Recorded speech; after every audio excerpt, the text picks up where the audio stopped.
Am I on the podcast now? Because this is just quietly uncomfortable.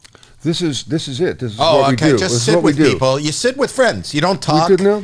That's the thing. Some people don't do brings in Danish. That's when you know you're close, when you can sit and just... Quiet time. Nobody does that on a podcast. Right. I love that you're doing that. Just quiet time. God. We just sit with Howie. Sitting with Howie. Sitting with Look at Howie. the That's a notes. new podcast. Sitting with Howie. Really? No, really? Really? No, really? Really? Welcome to Really No Really, the podcast where Peter and I discuss things that make us say, really? No, really. Really? And usually there's a bell here that I would ding, but my producer, Lori Crimmy, doesn't like the bell, so ding. Today we have a very interesting topic. This one scared me a little bit, because this is a world that I kind of live in. Right. So I was reading in a paper that there was a dance company, I think maybe a ballet company in Germany, and there was a new program, and one of the critics, I think a person named Wiebke Huster, I think was the name of the critic, wrote a negative, perhaps scathing review. I'm not sure. I didn't see the review. Well, it did say that the dancers feel like they were going insane or being killed by boredom. So that's not a great review. Not a great review. Not a great review. Yeah. And so the choreographer or the manager of the ballet company felt that was excessive and that it needed to be addressed. And they addressed it by, when they next saw Wiebke Huster, they took dog feces and smeared it in her face. In the audience. Yes, in the audience. And we went, And really? Really? Ding. It's got us talking about criticism, because you've been, and we'll talk about that later, you've been criticized because you're on Broadway and you get reviews. Anybody who's performing in the public arena in any way, doesn't have to be in entertainment. No, I did Anybody radio who's for my entire life on radio. You get ratings and you get critiqued and you get called in all the time. You're constantly critiqued. So we wanted to get on somebody who has to give criticism often as they're living. And Howie Mandel is somebody who has to criticize and give acts feedback. Because on he America's is the Got Talent. longest tenured judge on America's Got Talent. So let's welcome Mr. Howie Mandel. Sitting Good. right Can I there just and say looking that fabulous. opening of this? Do you want me to critique Amazing. the opening Yes, of could you? this Yeah, what do you think? episode? Yeah. First, really? That's the opening? Really, no, really. No, Yeah, really. really. Yeah. Really. You have me on, and it's a show on criticism, and I love the thematic. Yes. The booking, the thematic booking. Yes. Criticism, and you have a talent judge on. But I don't want to follow a story about ballet dancers who get wiped in their face. Well, I don't think that's a good entree. And we have Howie Mandel. Here's a story of Eric von Huppen. You think you're bigger than dog feces being smeared in a critic's face? That's the kind of ego that you have? You should be top billing to a dog feces smear? Who are you doing? I don't know. That is somebody. That is somebody. It's a Who is that? sideways Jackie Mason, I think. It is. It was It's a Jackie little bit of Jackie Mason. It was Jackie Mason. It's also a little bit Max Blumenstock. What's it? Bialystock. Max Bialystock, Bialystock. A little bit of the producers, which you did very well, by the way. You're very kind. Was that a criticism? It was a great. You did That was a great on that judgment? show. It was a wonderful. You got good reviews. I did not get a good review in the LA Times. So you remember, you can get, that's the thing about criticism. Yeah. Is that you can have standing ovations. You can be loved by millions, but you get one little negative, one little gray area, and that's all you remember. That's it. You crushed it on Broadway. I know that, and I read a lot of it, and everybody loved you in that play, in the producers. But you remember an LA Times. Absolutely. And not only that, not only do you remember, or I find, that you remember the bad ones disproportionately, I don't remember the good ones. The good ones feel like, and that may be a character thing in me, when people are complimentary to me, I tend to go, yeah, thank you. You know, I can't quite You know what I think that is? take it in. I think it's the imposter syndrome. I think it's all of us, and I don't know if you feel this way too. How are you? I know you're a long time. You've had successful animated shows. You've hosted a talk show. You've launched shows. That wasn't successful. But but I think criticism hits us all because all of us have a bit of that imposter syndrome. So it taps into that, oh, they get what's in my head as far as how I feel about myself. Yeah. And it just nudges that thing. You know, I don't know if anybody. Well, when you talk about criticism, I think that is the fuel of life. I think anybody even in and out of this business is concerned and believes that there is a critical narrative going on in a room when they walk in. You comb your hair, you dress a certain way, you show up at a party, you show up at an office. In your mind, everybody's looking at you and critiquing. I don't think anybody steps out of their house or into an office or into a workplace without feeling that they are critiqued. That's just our narrative of life, isn't it? Well, yes, and you have to do it. You've done it for how many years on America's Got Talent? I've done 15? It for 14. 14 years. And it is really hard. That was the hardest thing. Two things were hard for me. And you know, as somebody who, like you guys, you know, entered this business, not only for whatever we entered it to do, you know, to be a broadcaster, an actor, right, a comedian or whatever, but we also needed to be accepted and loved and, you know, respected by people that we'll probably never meet. Right. Right. It's like, I love that with people that don't have the need to be in this business. It would be so, it would lift a weight off my shoulders to wake up and not give about what people thought of me. Except today, it's not about it's influencers. Everybody, because the bar's so low, Howie, everybody, there's new entry into that field of I want people to love me. Right, but it's also very easy to read your analytics. You know, yes, you get how many likes you get, how many views you get, how many listeners you have. So everybody is chasing that critique.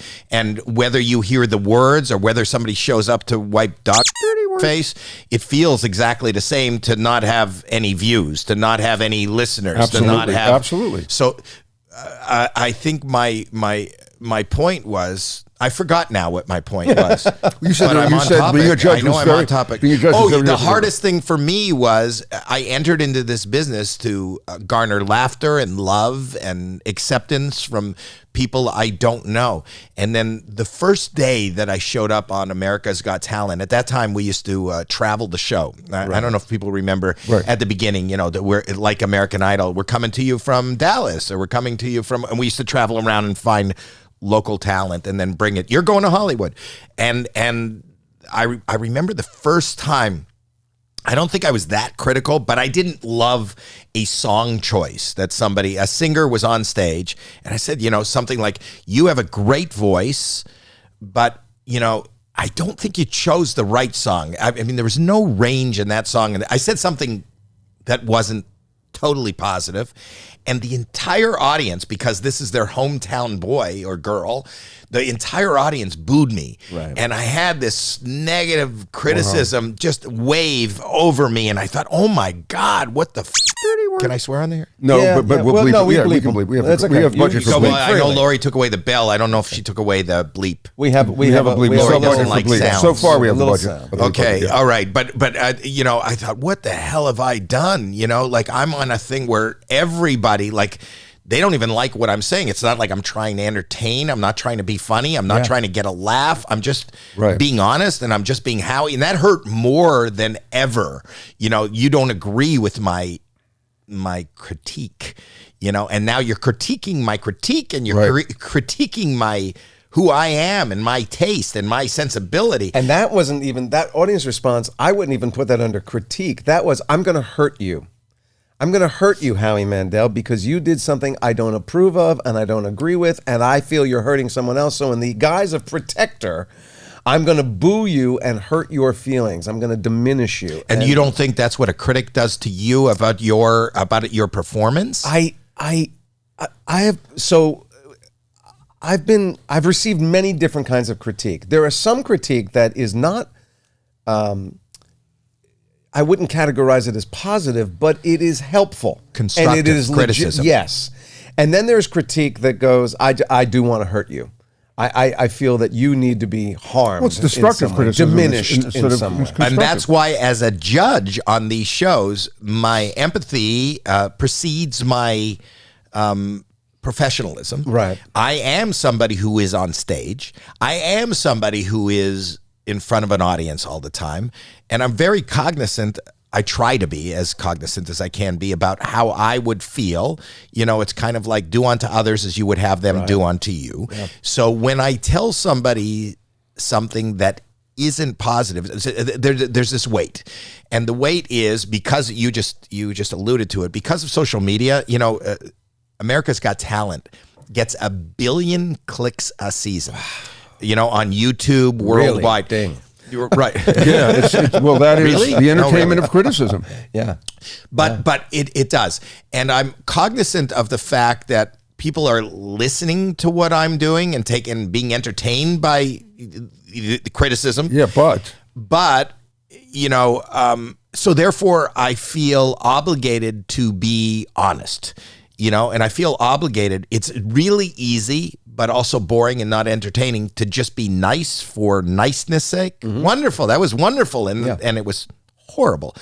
But I'll never say it was horrible. I will say, I'll try to be as constructive as possible. I'll say, listen, opera, is not my thing. I've never bought an opera album. I've never gone to a concert.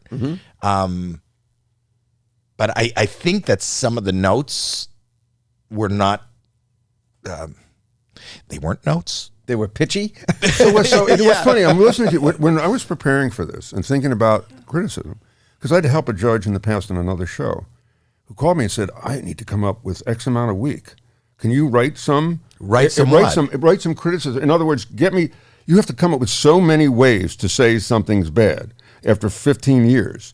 Do you have to come up with a novel idea, or are you processing it as it happens? I don't want to do that. So then I don't want to write critiques. No, but when you're going to use them. But you know what words you can use or what things you haven't said before, a way to say it differently.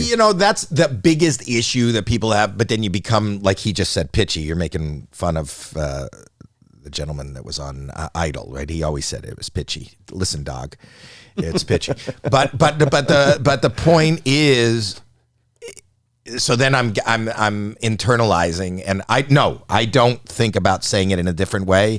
My whole goal on that show is to be a real human being and to be authentic in the moment. And even if I feel that I've repeated myself over and over, I say wow and I say amazing right. way too much. And when I listen to it, I go, oh my God, I'm just repeating that. But that's okay. That's my criticism, my self-criticism, which is the biggest critic in the world. I have a tough problem with myself. I'm my worst critic. I suffer from depression and anxiety and all these things because I am a critic living in a very sensitive body. But the truth of the matter is, I want to be honest. And I just want them to know that it comes from a good place. I don't want to, what you just said, Jason, I don't want to hurt anybody. Right. And the last thing I want to do is hurt you. But my job here, you're a person who shows up on this show. You know that that's the game you're playing. It's like, I want to go play tennis, but I don't want anybody to hit a ball back to me. It's like, you're performing and you're going to hear from me. And I promise you, I'm going to be hopefully not mean and hopefully not hurtful, but constructive as somebody who's been in the business for a long time. And also when I don't know, and I'll tell you I don't know, like I'm not a big, mime or opera fan. Those are two things that I would never buy a ticket to go see. Mm-hmm. I would never. You wouldn't go to a mime show? I won't. I run from mimes Did you when go they're to Stomp, performing by in the the way, street. You know what? This made me remember. I went to Stomp and I took Super Day. To Stomp? To Stomp. It and seems his like wife, and we're sitting in the back. We got last minute seats that somebody gave us, and he said, yeah, I want to go. And we're watching Stomp, and he waited half an hour in. He goes, these seats are so bad. If they're lyrics, if they're singing, I'm going to sue you. Well, I had a 5-hour flight sitting beside Marcel Marceau. No, the guy didn't say a shut word. up. Walking the dog. I'm in a box. I know. It's a breeze. I know. Against the wind. Fighting the breeze. But I hate mime, and I tell people on the show, I just don't like it. I don't get it. It annoys me, exactly what you just said. A mime is nothing good is happening to a mime. That's always too windy. They're trapped. You think there's a mime who's putting an act together saying, you know what, I'm going to do an act that's going to change the world?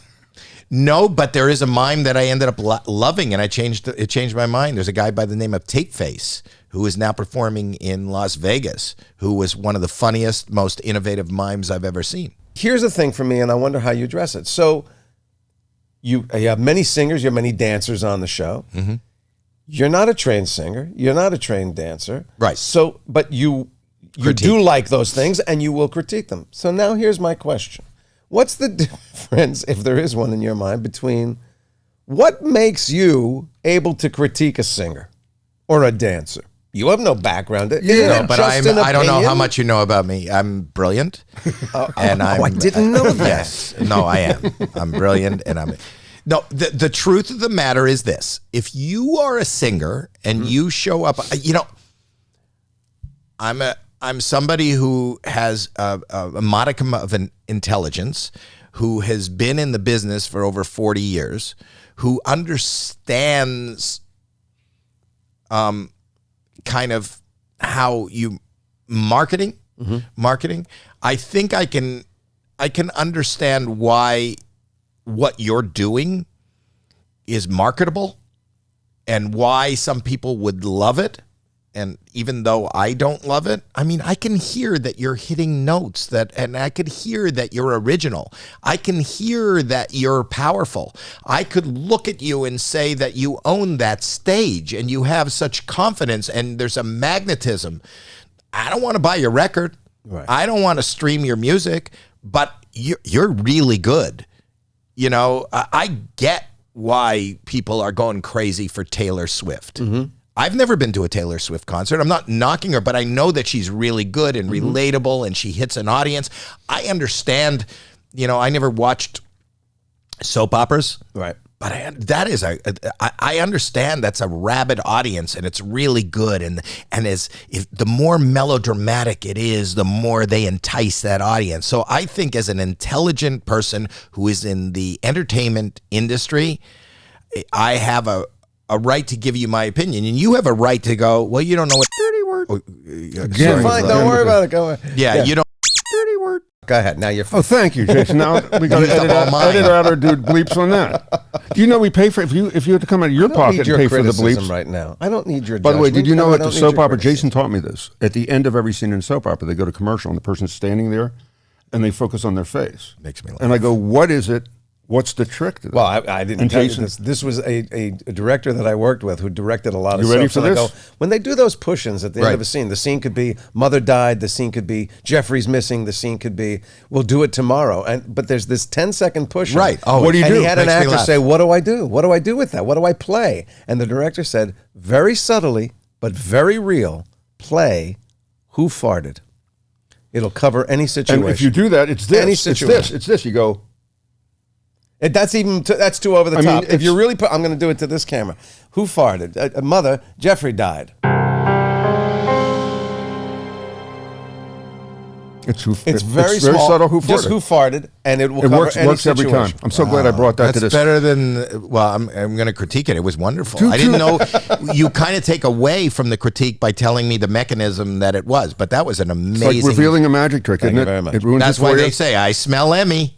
I smell Oscar. Exactly. So I got a question for you as far as Simon is concerned, and you being on with Simon. You've got into riffs with him. Yes. I guess they got to be honest and real. But the other interesting thing is, I looked up reviews of America's Got Talent, and there was a review recently by a guy named John Dudley who said America's Got Talent would benefit from more negativity.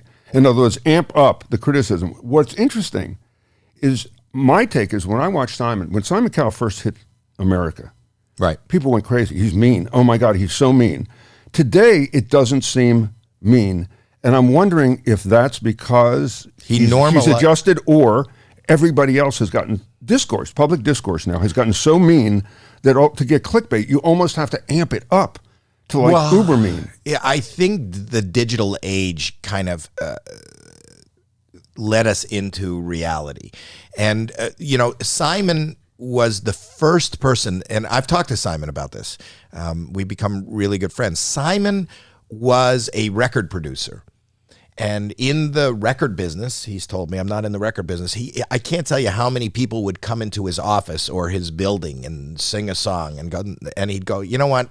I'm going to be honest with you. It's like cats screaming, it's terrible. Yeah. And I'm not signing you. And that's just normal. And he'd get tapes all the time, just over and over again. And then he got recruited as a record producer to lend some gravitas and professional. Yeah, there's a real record producer here on these shows. He didn't know, they said he's not a TV. He wasn't. So he did what he does. He did what they said, just be the record producer. We in America, because they had been doing it a little bit in the UK, and the UK is much, I feel, ahead of us in comedy, ahead of us in, edginess and reality. We had never seen anybody be anything but nice on TV, whether it was Star Search or the Ted Mack Hour. Mack Amateur Hour. Yeah, I went and saw that live when I was a kid. My parents took me. Whoa. Yeah, I'm old. But everybody was always nice. Right. And it was always considered, even on the Gong Show, the worst thing, you got a gong, Right, but right, it was with a laugh, Yep. and it was all in good nature.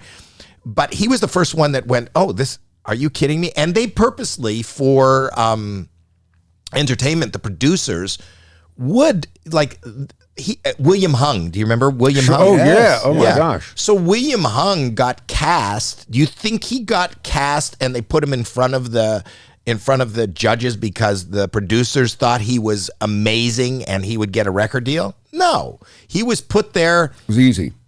Well, also to be X'd or gonged Right, or whatever. He was a And- patsy. Of course. Right. Yeah. But they did that a lot. And a lot of people are, listen, I think he was genuine. I think William Hung enjoyed singing and enjoyed somewhat of a career little, he made money showing up and singing She Bang, She Bang. But the point is, Simon was just himself. And that caused a lot of, people, like you said, negativity and criticism online. And when people are mean online and on YouTube and on Twitter and on that stuff blows up. And that's what blew that show up, because Star Search with Arsenio Hall, premiered the same time as American Idol. American Idol and Star Search had bigger, Arsenio, that was his next show after the Arsenio Hall show. Arsenio was the host. I can't remember, but you can look it up. I can't remember who the panel was, but they were much bigger stars than Paula Abdul and Randy, and Simon wasn't even known. Right? And why did Idol blow up and go through the stratosphere? Because we went, oh my God, we've never seen anything like this before. That guy is saying what I'm saying on the couch at home. When you're sitting with your friend or your wife at home and you hear somebody singing like William Hung, you go, you could bleep this again. Dirty word. Is that? Right. Does this guy think this is dirty word? Like, what is that? And he was willing to say it like he would say it in his office. The truth is that what's good about America's Got Talent, they don't cast a lot of people like William Hung, but there are those people. And because we're a variety show, I believe, and so do our producers who are mostly English, we love, and that's kind of gone from our world. When I was growing up, I loved Professor Irwin Corey. I loved these weird, the Charos when she was just a guest. Right. I loved, I'm trying to think of other weirdness that was, on the Merv Griffin show, Mrs. Miller. It was always funny when Mrs. Miller. Odd stuff. And I used to argue with Howard Stern, even when I said, I love this. Because I think there could be a show around this. I think, who did Letterman have as, what's his name? Remember Letterman? Oh, yeah. Well, he had the guy downstairs, but he had the deli owners downstairs. Yeah, but not only the deli owner. Who was the guy that always was? Larry Bud Melman. Larry Bud Melman. Right. Yes, so Larry Bud Melman was an amazing real life character that I thought you could have done a whole show around. You could have had a Vegas show, Larry Bud Melman and the Larry Bud Melman dancers, and you could have put lasers. But I believe that you could produce something around there. I legitimately believe there is something wonderful and authentic about somebody who is just maybe not odd, but different. And we need to celebrate that. And I like that. And I still like that in our show. But on AGT, and Simon talks about this, if we don't agree, we don't have to all agree, but on a lot of those shows, so there is negativity. He gets mad at me if I like somebody that he doesn't like. And does that bother you? Do you ever get bumped by that, where it gets actually over the line? No, because we feel that the criticism of each other is probably the part I love the most, because I'll sit and watch TV with my wife. And she'll go, you got to watch this movie. And I'll go, this is terrible. This is terrible. My wife is stuck on watching all this crime stuff. The true crime stuff. Yeah, the true crime. And I'll critique it. I'll go, like, the reenactments are always like horrible. I'll go, how is this not making you laugh? And she goes, just shut up and watch the thing. But that's how we could be on the panel. And do that. But what about when you get pushback? I don't have the woman's name, but I know the mom of a kid. The mom of the two kids. That bothered me. Yeah. So tell what happened. So there was a kid that danced on the show. Who are you waving at? My wife. Your wife. Yeah. I was just talking about her, and she walked in. Boy, you mention her, and she shows up. It's like she says, "That's scary, isn't it?" I'm Wow. talking Very about scary. what I don't like about what she watches, and then she shows up in the room, and she will critique me after about my appearance on Which, Really, by the way, No, Really. If your wife is like my wife, the hardest critiques ever are from my wife. I live in a critique. When my wife loves something I've done, I know it must be good, because she just doesn't give that up very easily. My wife, she's are we married she's to the same woman? A fan, and she believes in me, and she loves me, but she will always say, that moment in the play, what choice did you make there? And I go, yeah, I'm not really sure. She goes, yeah, we see that. By the way, and his I go, wife, oh when we were doing a sitcom that I wrote and directed, Right. his wife on the floor of the sitcom, 500 audience members, the head of the studio, I've got a lot on my plate, came down to me and said, are you going to really let him say a line like that? Are you going to let him say a line like that? Sounds like my wife. My wife is very protective during of the me. show. Yeah. And you know what? She was right. Yes. I think when you're married long enough, it's like that's your own personal live-in critic. Yeah. You know, and my wife will, because I'm always trying to write something witty and funny. And rather than laughter, my wife, everything I say is kind of followed by, is that a joke? Right. Wow. And Ouch. I sometimes say, no, but it is. Yeah. But I don't want to, But now not- I'm too yeah. embarrassed to tell her. If you have to ask. Right. So the mom, tell what happened If to you don't them. mind, tell that story. I critique these kid dancers, and apparently I found out later that the kid was devastated. This is the problem. This is the biggest problem I have with my show and critiques and just show business. I don't think kids should be in show business. I don't think it's a healthy place. I don't think kids need to be, this is why it's a topic of this. I understand what you're saying. I think it's hard enough to get along in life and to be accepted, but especially on a show like ours where they're going to be up against, and I don't want to lie and say I loved it. I don't think I was particularly harsh with this child, but it's how the kid took it. And we've also seen backstage, there's a lot of stage moms and dads who are put a lot more pressure than the show puts on the child, the parents put on the child. Anyway, the kid was devastated. And then the mother came on later on and let me know how devastated the child was, and because of my words. Wow. And that was devastating to me. I don't know what to say. I said, I'm sorry. I had to apologize. And I was, to be honest with you, I was publicly embarrassed because she came on national television and told me that I devastated her child. With, by the way, Simon fanning that flame a little bit. He thought, he as friends, he thought it was funny he always thinks it's funny to see me uncomfortable. And, Good friend.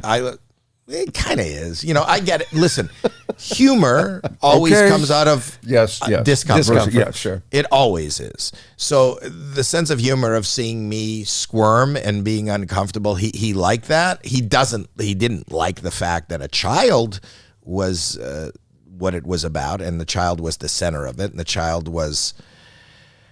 Here's the other feeling I have. If your child is devastated by critique or by not doing well or by not getting a part, then I think it is the parent's obligation to say, this is not for you. Acceptance in life is hard enough. This is a business of rejection. You're always going to, and if they can't take that, and that's devastating, then that should be taken as a lesson. But to a lot not, of times the kid will do it for the attention for the parents. I mean, every time Jason and I have done a TV show, and you're casting, and there's a child's role, and you're bringing in a ton of kids, and you're only picking one kid. You see on their face, the parent brings them in or the agent brings them in, and it always bumps me every time, because as I'm watching them do it, they're nervous. They want to be pleased. Again, you said it before. We all walk out of our houses and we want to be loved and we want to look good and all that. Those kids, that's all amped up when you're a teenager or preteen. Judging those kids to do an acting scene always destroys me, because I know only one kid's going to get it. And I know when they walk out and they're not going to get it, what that must be like the rest of the day for them or their life. And they've got their own scenario. They've got their own critique going on in their head, because if they didn't get the part, they're second guessing why they didn't get the part. Yes. Their parent is critiquing them. Yep. Absolutely. You know, which I don't think is healthy. No. You know, here's what you got to do. Here's what you did. I think that a stage parent is probably the most toxic kind of critic that somebody can have in their life.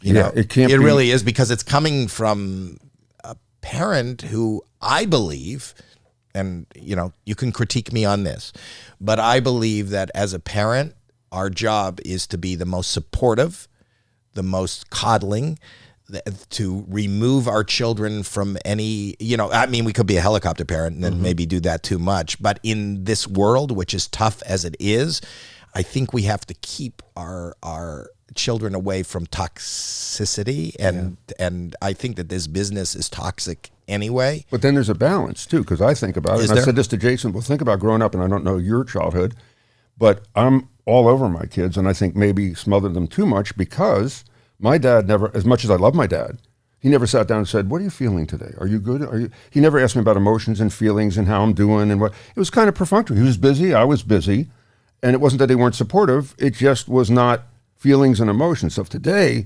parents are much more cognitive, aware that their kids are going through stuff. Yeah, but you have you- to let them go through stuff. You You I was just going have to say, you can't over smother a child with affection.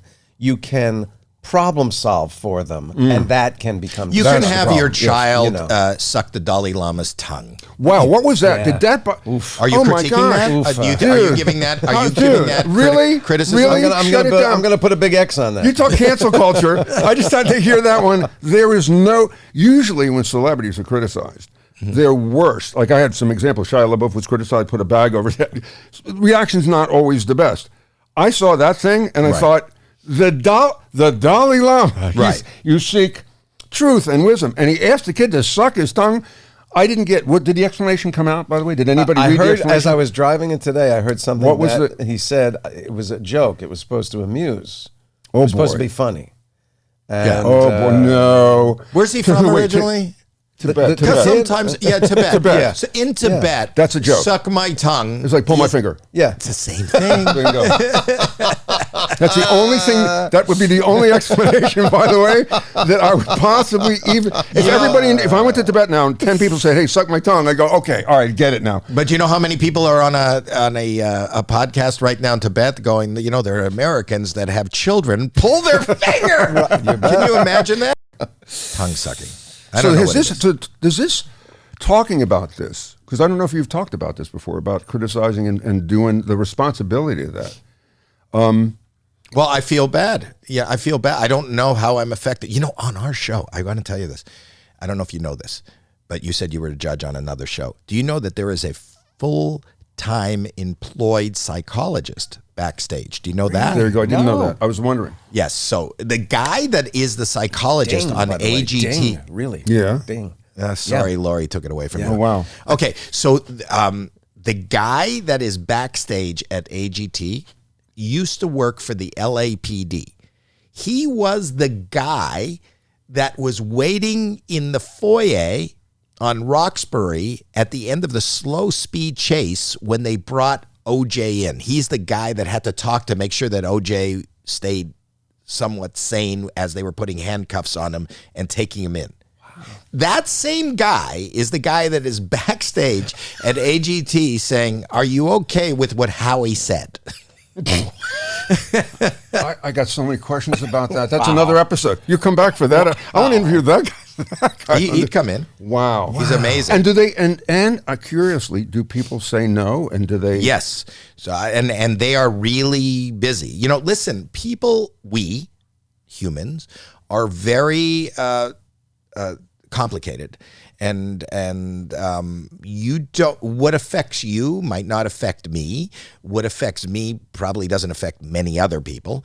And how you react to whatever has happened to you in the world is very unique. And these are people that are put in a very crazy, think about this.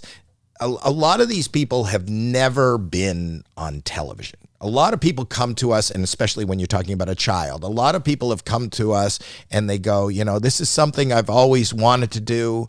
You know, my mom had cancer and I started singing, and singing helped me. And my mom always wanted to hear my voice, and I think this is my calling. And now they come out to Pasadena, California. A lot of them have never even been in California, so they're fish out of water. They walk out on a stage where there's 3,000 people, 30 cameras, all these lights. Just think of the fishbowl that they're in.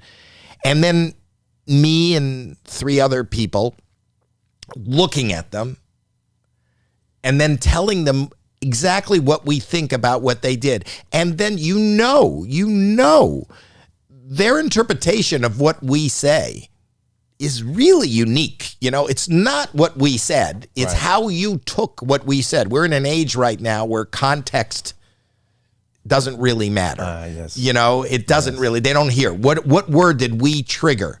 What word did they hear and then they didn't hear the other word? And then some people take that into a very dark place and it affects them forever. You know, and that's why when they walk off stage and you can see, and sometimes they'll say to us, a producer will come to us and say, listen, the next one, we don't really know what we're saying, but they will say, the producer says this one is, she's very delicate. Yeah. So know that, you know. And so we know that. We try to be as responsible as we can be, but you can't be inside somebody's head. But how has this sensitivity and not knowing what's going to trigger and how someone's going to trigger it, as you continue to work in the comedy world, don't you find that's the same thing with your audiences? I'm incredibly, nervous. For me, stand-up comedy was my respite. You know, I've talked to Peter many times over the years, and everything I've ever been punished for, expelled for, hit for is what I got paid for. The thing is, it was the first time, I didn't have any friends as a kid. The first time I had any real acceptance was acting like an idiot on stage. And my act actually came out of authenticity. You know, when I was dared to get on stage. I didn't pursue this business. And when I was standing there, if you look at the old videos of me, I'm very different now than I was then, but it was always like, it was very hyper, and it was like, okay, all right. It was me really legitimately being terrified, trying to think of something to do, having nothing to do. My hands were in my pocket, and I grabbed I had rubber gloves because I've always had OCD, and I carried rubber gloves with me because if I had to go to a public restroom, I didn't want to touch anything. And I was terrified in front of these people, and I didn't know what to do. And so I took the gloves out of my pocket and I pulled them over my head and I inflated them with my nose, and the crowd roared, and I went, good night. And I ran off, and the owner of the club said, come back tomorrow. And I go, for what? And he goes, to do that. I go, what did I do? And what started happening, you know, I garnered an audience and people really liked me. But the truth of the matter is, critically, I was killed.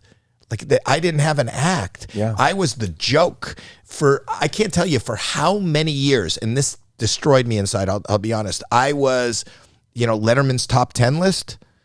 I was always included in that top 10 list as a joke with it. They said, and we'll send you to a Howie Mandel concert. Right.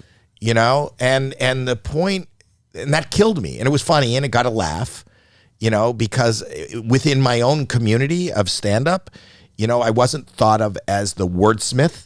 Right. You work with Jerry. Jerry is a very articulate, writer who works every word and every rhythm. And I was a guy who got on stage and just terrified and likable, try to hold on to their attention and make people like me. And it's different, and and that affected me throughout my whole, and still does, throughout my whole career. Even when I blew up and in a couple of hours sold out 2 shows at Radio City Music Hall.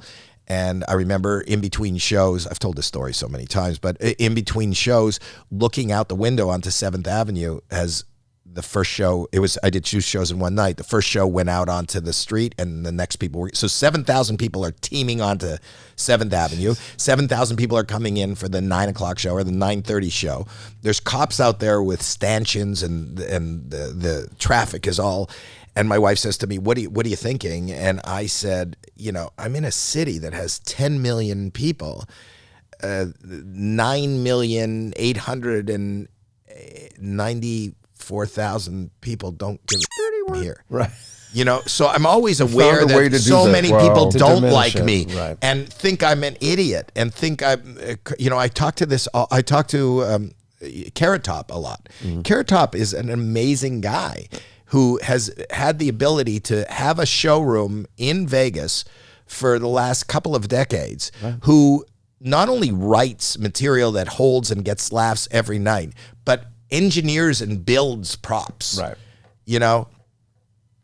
I don't think he gets He does not get the respect. No respect, but he gets does. critiqued.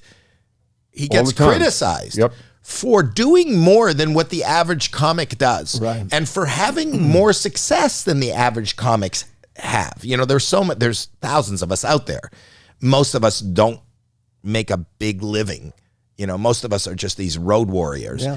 Look what he's doing. He doesn't deserve any critique. He deserves to be applauded, for what he does. So the critiques within our community are somewhat, and I've talked to him about it, debilitating and horrible. You want respect from an audience, from fellow people in your own, as an actor, you want other actors to go, what a performance. Yes. And that also sometimes means more to you and is more hurtful if other actors that you respect are critiquing what you did than some guy in the paper. Right. You know what's the most fascinating thing about this? I know you a long time. Is, first of all, I knew you way back when we did Bobby's World, and I didn't know you were that OCD. And you hit it really, really well. I was shocked when I heard all of the stuff about your OCD, but also that people get to hear a successful guy, successful performer, what's in your head, that everybody carries a 50-pound weight on their shoulders of some kind, and the doubt and the self-criticism, which can really tank you, and the depression that's out there in the world. So the other thing with criticism today, I think it's even more sensitive because we're in a culture now, Jason alluded to it with you doing stand-up, but where everybody gets a star and everybody gets okay for showing up and they want to eliminate grades and don't play this game to win, it's just enough that you're out there. So now that that's happened, that has eliminated some criticism and that means you're more protected in your daily life as a kid because you're getting... But what I was saying was, as a stand-up, I wanted to go, that was a safe haven in a club. Right. And now, with the advent of, cell phones and people, just people and social media, people could say something that I say in a club, take it out of context, and then and then they criticize what they heard. Then somebody else hears that I said something that was maybe off color, or they interpret it as, negative. It's not even real. It's not even real. And then it blows up and then you're canceled.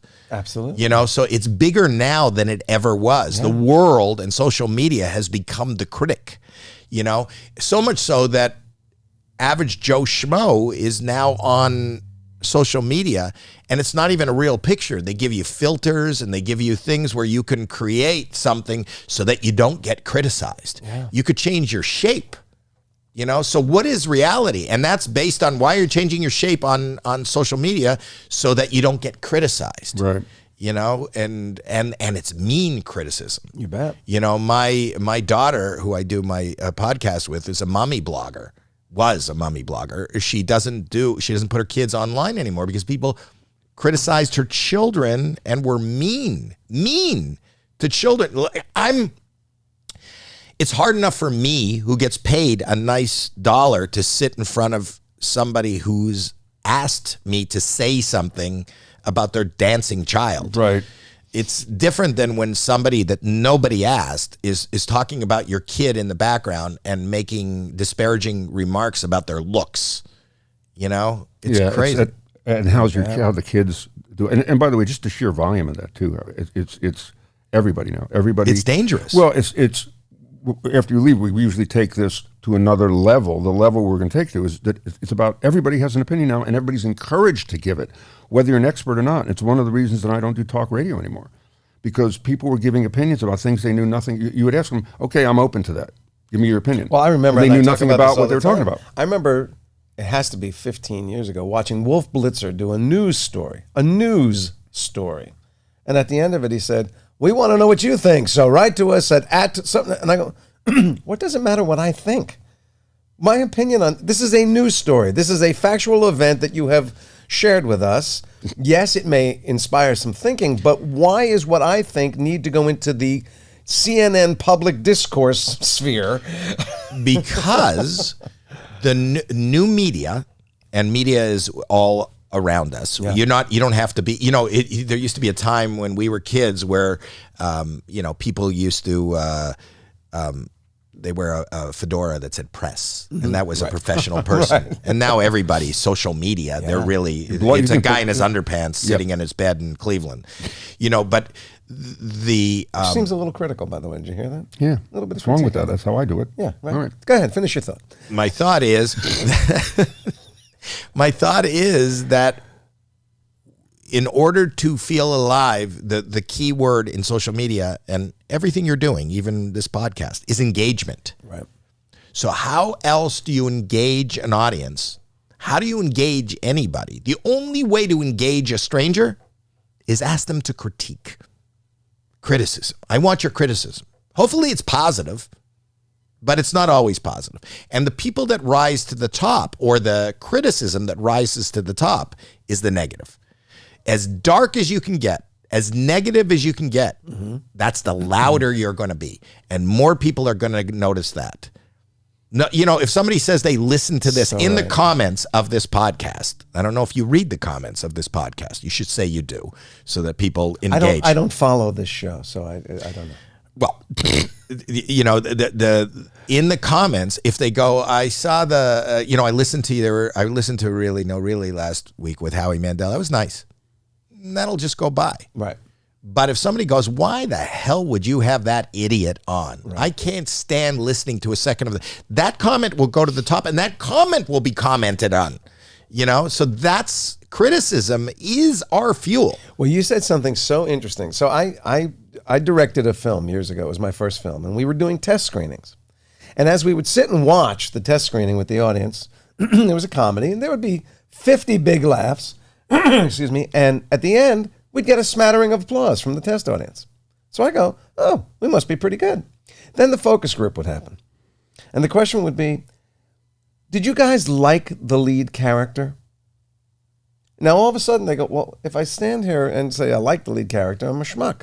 So they must, if they ask that question, they must have an inkling that there's something wrong with the lead character. Let me think about that. Oh, well, now that I think of it, same thing, we tested a TV show. Our first TV show together was Bob Patterson. And in the test screenings, they have a room full of people with two buttons.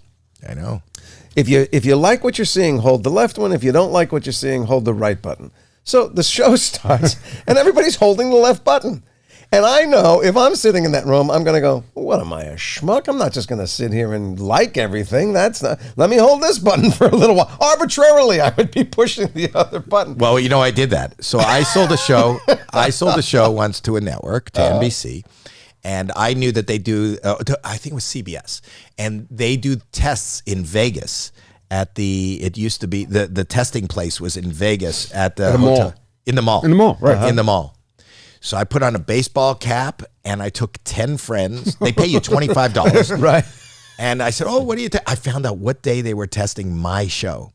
And it was me and 10 friends went in, And every time there was a joke, we turned the dial up to terrific. positive. That's fantastic. And we loved it. And what did you like? And I had everybody, the show got picked up. They go, it tested through the roof. Like, I know it tested through the roof. But everything that they sell, everything that you buy is based on criticism. Criticism is what creates this world. And that's what we live on. And that's what social media is. It makes everybody a critic. Everybody's a critic. Yeah. Everybody's a judge. I say the only people ask me about my show, about AGT. I joined it on, we're going into our 18th season right now. I joined it on season 4. The first 3 seasons, I watched every show. I'm a nut for watching TV.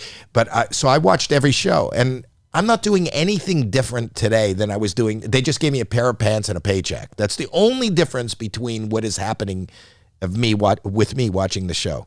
So let me say now to the people who agreed and said, boy, why do they have Howie on? It's horrible. It's ending now. It's over. So for those people, congratulations. For the others, just between for you the and others, me, yes. Howie earmuffs for a second. Thank God, he was awful. No, Howie's an Earmuffs. I say this. Earmuffs. I've There's known a guy Howie who comes long. from the Northeast. Howie is one of the most creative. I tell you, one of the funniest jokes, and I still tell people that you do it, and I've seen you do your act a million times, is when you do the thing where you said, I'm going to do improv now.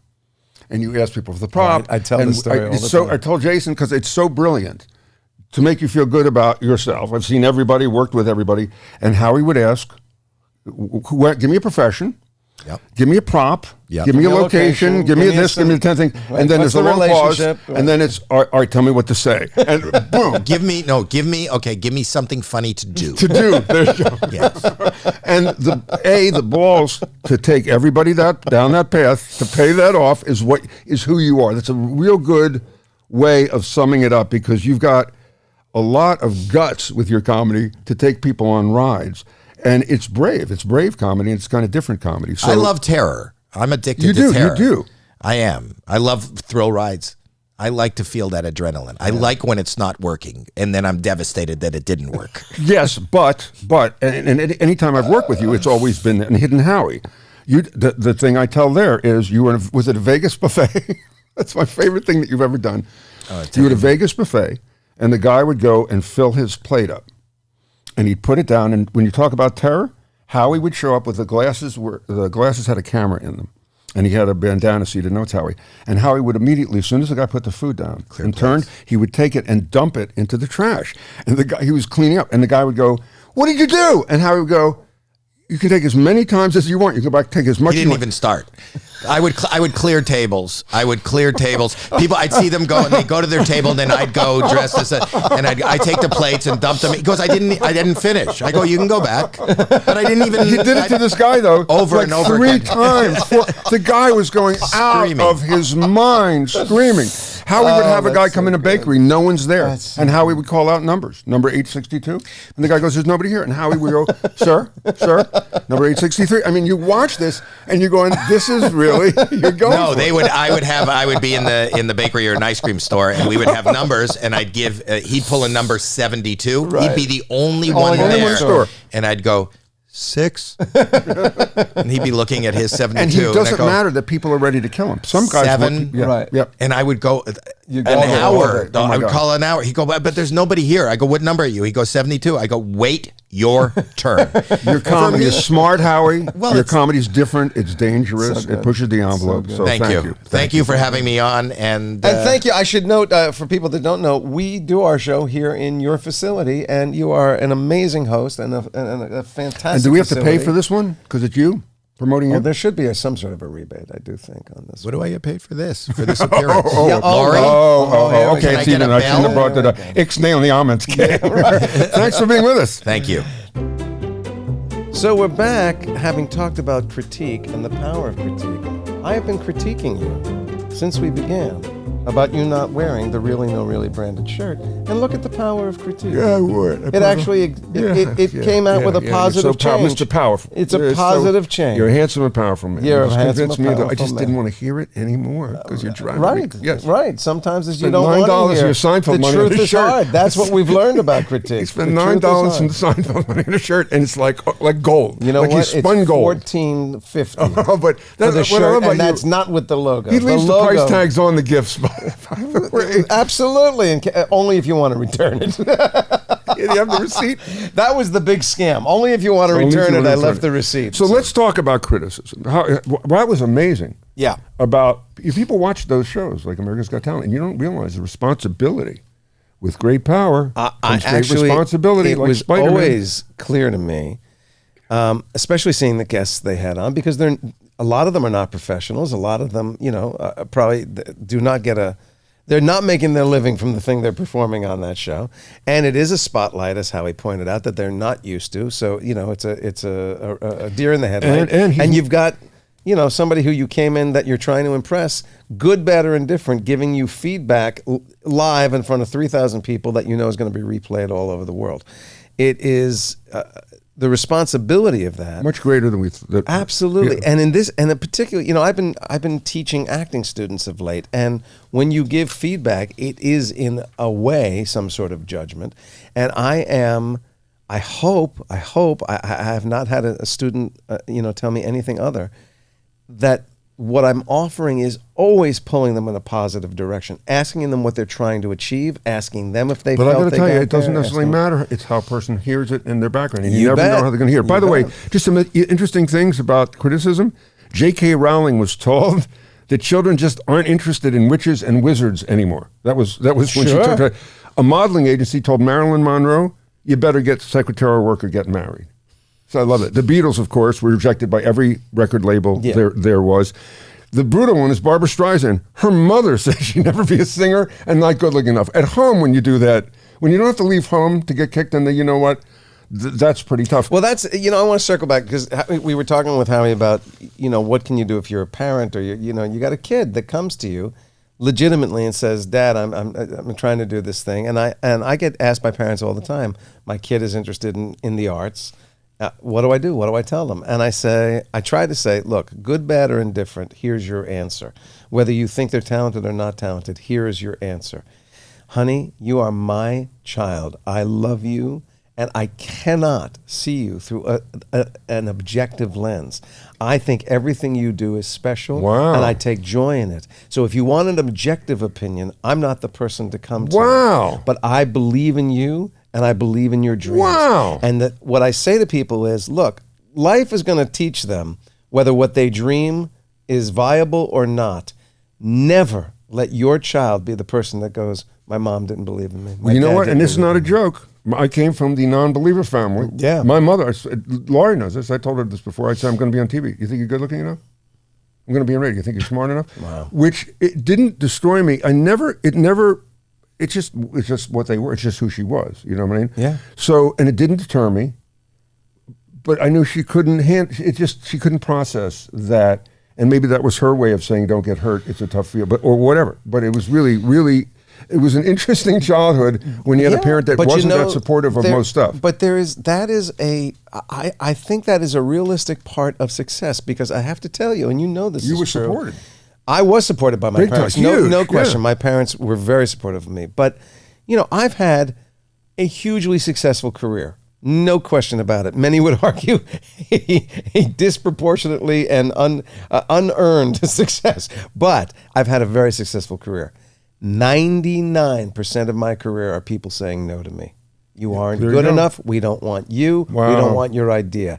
If you cannot hear and go on and believe in yourself and believe in what you want to do, because somebody says you don't do it for me, then this is a really bad place to try and make your way. To that point, my dad pulled me aside and said one thing that was, the highs are going to be really high, but the lows are going to be really low. Yeah. And he was right. And I told my son that, who's in a band. By the way, Pretty Woman, Jason Richard Corliss from the Time magazine, Pretty Woman review. No one has yet made a romantic comedy in which say a toxic waste dumper falls for a terrorist hijacker. But Pretty Woman comes close to finding the least admirable characters to build a feel-good movie around. Well, not wrong. Owen Gleiberman of the Entertainment Week wasn't impressed either. He said the kinds of characters who exist nowhere but in the minds of callously manipulative Hollywood screenwriters. Wow. Yeah.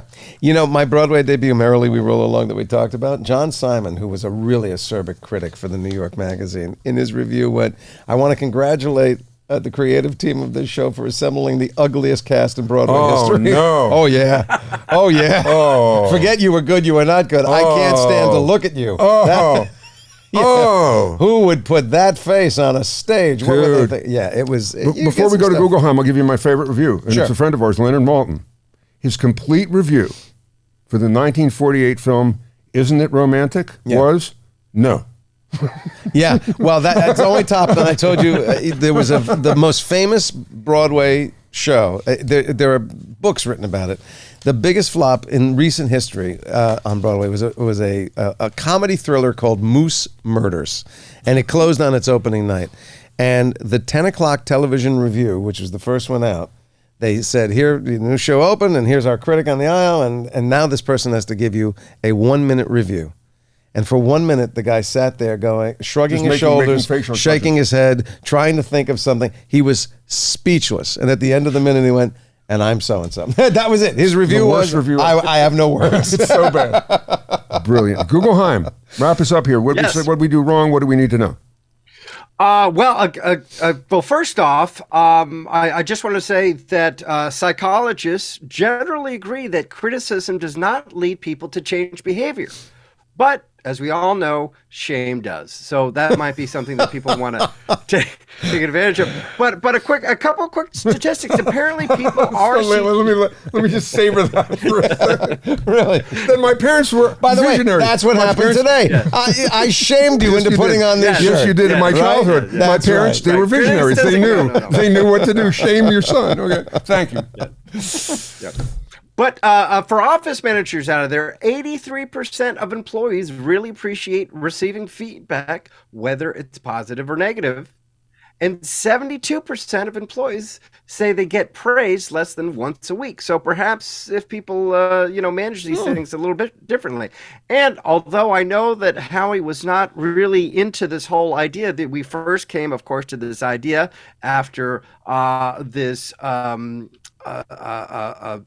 dance instructor or dance choreographer whose name is Marco Goka, smeared the feces onto a critic's face.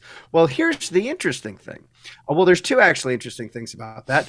Goka explained that he did that because of a few things. He was under pressure to create a masterpiece. He also had some personal struggles, such as an ill mother, and his dog, that is 14 and a half years old, was coming to the end of his life. The positive note is that dog, whose name is Gustav, will live on because it was his feces that were smeared in Virker Husta's face. And so that will forever be referred to as a Gustav. I Gustaved her. A Gustav. Yeah. The funny thing is, the dog was well known, but the other thing was that was his last. Was that the dog's last bomb before death? Yeah, because that would have been really touching. Yeah, I wouldn't have just given that away. In that case, that was a major, Well, and donation. it's nicer too because the dog was so old. He was thinking about bringing the dog and smearing it on her face, but he was too old. The dog was too old. Wow. He couldn't travel. Wow. I love that you have you giving reasons for. Now I understand that. God, no problem. Didn't realize your mother was ill. It wasn't that he didn't think it through. Oh my gosh! It had to travel from the Netherlands. He brought right. it. Absolutely. My bad, Gustav. Did not realize your mom was sick. Yes. Oh gosh. Well, folks, that's going to wrap it up for us today. If you've enjoyed the show, let us know on reallynoreally.com. If you haven't, send us a Gustav. Send a bag of Gustav. No, by the way, don't say that because there was a business that I worked at where we were getting. Really? All right. I want to thank our producers, Laurie Crivy, David Guggenheim. If you're watching us on YouTube, please remember to like and subscribe. We drop. I hate to use the word drop every Tuesday. There's a new episode of Really No Really on the iHeart app, the Apple app, or wherever you get your podcasts. And thanks to Howie Mandel, who was fantastic. What a great thing. And by the way, thank you for putting on the show. And thank you, everybody. At least he took the dog stuff and bagged it. So that's nice. Exactly. That's nice. Have a good. And thank you, Googleheim. And thank you, Laurie and Seal. You're a very handsome man. That's positive powerful. reinforcement and Thank powerful. you. So you're making up for my parents. For 15 years of my parents going, no, you're not going to make it.